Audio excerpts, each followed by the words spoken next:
Welcome to the Late to Chess podcast. No, it's not. So, That's funny. so we are starting off the podcast, and I have a special guest, so someone who puts up with me on a routine basis and tolerates me more than any human should. She is the co-host of our other podcast, and she will not be on here very much because she does not understand why we're doing this. So with that, Miss Vicky. Yes, You had a question for me to I start off do. this episode number one. Yeah, I know. Bill, why are you doing this? Why the pod? Well, we got so good at the other one, uh, 700 something episodes so far, and I enjoyed it, and it helped me get good at what we were doing over there. And then uh, I thought maybe we could apply the same method here because we started racing, shall we say, in quotes, late. And we got to the point where we were quite good, and we had a podcast which is aimed at either helping people to get into the sport or to get better at the sport. So guess what we're going to try to do with this podcast? We're going to help people get into the game of chess or maybe get better at the game of chess. So I'm very consistent in my reasoning. Yes, you are an educator by nature. I am. So the real underlying reason behind why I wanted to do this podcast is I keep hearing, and you know how much I listen to podcasts and YouTube channels and books and everything, enough to drive you crazy. And all I hear is that if you didn't start at 4, you're never going to be a grandmaster. Or if you didn't start at 10, you're never going to be good. Good in quotes. What's good? Anyway, all I hear is that you have to have started young to be any good at this game. And I don't believe that Oh, okay. because A, what is good and what's the limits? And B, we have all these different ways of teaching and ways of learning and different things that didn't apply when several of the grandmasters who are, close to my age, our age, an age, when they first started, it was basically an occasional book. Maybe there was a few books. Now, if you look on Amazon, there's thousands of books. If you look on the internet, there's hundreds of websites and hundreds of YouTube channels, and probably 10 or more, probably more, different chess study websites where they give videos or they give instruction or they give training programs or they'll interact with you or whatever. So, what I'm thinking is that maybe historically it was hard to get good, again in quotes, at the game when you were older. But I think with all the modern avenues to learn chess with, I don't think that those apply anymore. And I am willing to be an N of one and walk you through someone who thought they were good at chess long ago and wasn't, and now knows that I'm not, but I'm getting better. And I think with all the different ways that I've learned through my short time in the game to get better, I think the opportunity to get better exists now better than ever before. Plus, unless somebody's hiding a time machine, today is the soonest you can start, maybe tomorrow. But until you can go back in time, you're basically telling people if they haven't already started, don't bother. And that bothers me. Oh, yeah, I could see that. It kind of really deters people from the sport if you think about it. Yeah. Well, then again, it depends on what your goals are.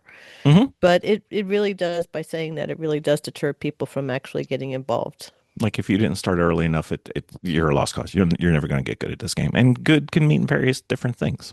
Mm-hmm. No, I agree. So that's kind of why we're doing the podcast. Mm-hmm. And the other question for why we're doing the podcast is, I know I talk to you a lot, but I don't know that you listen. So, It's a wife thing. it is for sure. So you know how there's the ratings, right? Did I Yes. talk to you about ratings? You started to. Okay. So There's basically with chess, there's this thing called an ELO rating, which is some guy's name. He's not a fan of the Electric Light Orchestra. I found that out. It's a guy's name. And what it does is it rates your performance versus your competition. And you play a game, you get points, or you lose points depending on how you do versus the game. And it tries to say this is what you've demonstrated. So the top player, human player in the world, is about 2,800 at the time of this recording in 2025, and um, I am not 2,800 for those listening at home. I am. It depends on where I play. Some places, there's two different places that I know of to play online. I have two totally different ratings on there. Neither is above 1,000, so I'm not even half as good, in quotes, half as good as the top player, Magnus Carlsen, by the way, or any of the top grandmasters. Not even close. But Hmm. I'm not zero. You're So not. I've Uh-huh. had some luck, and you've talked to at least one of the people I work with, and we're trying to get together and get better together. And she's said that I've helped her tremendously. I don't know that I've done that, but she said we did.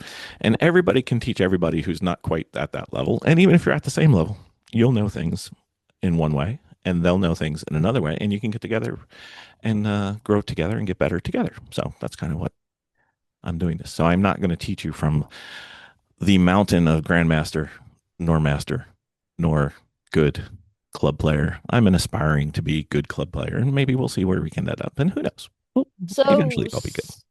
so tell me, when Yes. we started our podcast on racing, it Hmm. was more than just a uh an instructional type of thing. It was Hmm. more of a journey It is. that we did. So we're going to be learning about all your wins and all your failures, Yep. And other people's as well. and yes, and the age groups that you lose against, which is quite entertaining because these Yes, you kids are have super endless fun smart. of me I losing too. really do. I Yeah. really do. I think, It's like one of those things when we're saying it's like, what if you were smart? And Bill's like, I am smart. No, I mean like really smart. Like an 8-year-old playing chess smart. Sorry, there's humor. There's humor. she likes that I routinely get beaten by 8 and 12-year-old. It is entertaining. Yes. But I will soon take my revenge out on them and beat them Oh, before they're 9. no. So what is your chess background? Where are you at? Well, we're going to get into that on the next episode. I just thought Okay. we'd go over why we're doing the podcast. And am I going to be teaching you grandmaster moves? No. Am I going to be No. teaching you what I've found that works, or giving you stories about what I've done, or giving you stories about what someone who comes on as a guest has done? Yes. So I think it'll help you, and maybe we can get better together. It's kind of the goal. Okay. Okay. And you will not be coming on. You are not required to co-host this podcast. You have already thrown the Oh my dampers on that. gosh. It will be a very widely guest host appearance at best. Perhaps only one more. She's committed to two. We'll see if we can talk her into some more. We'll drive her crazy. She'll come on. Especially, I think the thing that'll lure her out is my next tournament where I lose to like a 7-year-old. That'll make her come Oh, back on. yeah. You know, I already have a lot of hobbies. I already have a lot of things that are interested in, and I think going down this avenue might be, I'll be on periodically. Oh, that's better than she said before the podcast. You're Thank you, Miss. welcome.